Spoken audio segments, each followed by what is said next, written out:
the President of the United States. A familiar start to a very different scene in the U.S. Capitol building tonight. The House chamber not as crowded as usual for a presidential address because of the pandemic.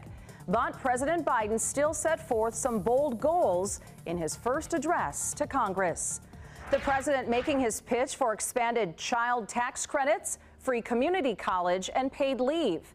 It would be one of the biggest expansions in social services in our nation's history.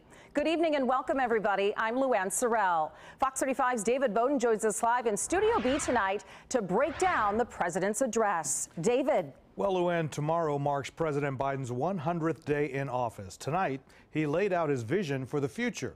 The president saying better times for Americans lie ahead. The first 100 days, President Biden addresses Congress and the American people. After first acknowledging the two women behind him, Vice President Kamala Harris and Speaker Nancy Pelosi, he noted, "Thank you all, Madam Speaker, Madam Vice President.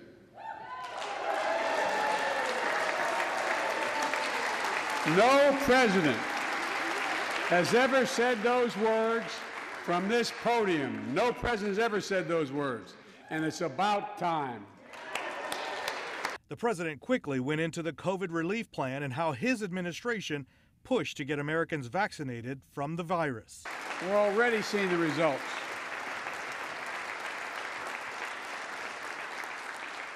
After I promised we'd get 100 million COVID-19 vaccine shots into people's arms in 100 days, we will have provided over 220 million COVID shots in those 100 days.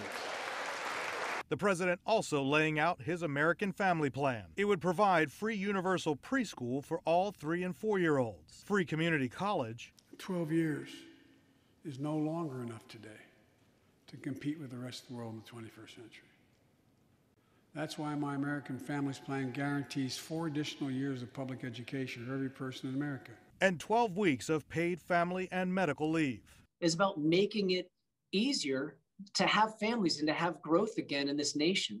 It's about making sure that parents can stay home with their children when they're new moms and dads. It's about making sure we have universal pre-K. It's about making sure that we can have childcare for parents who want to go to work.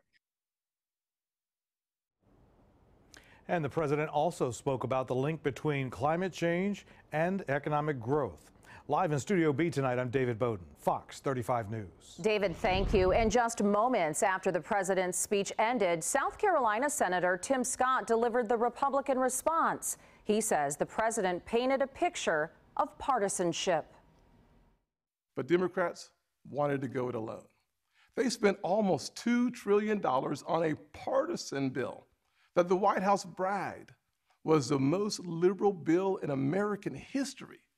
Only 1% went to vaccinations, no requirement to reopen schools promptly.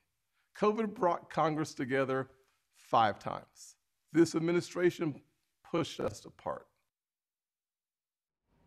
Senator Scott also saying it was the Republican administration under President Trump that paved the way for the economic recovery.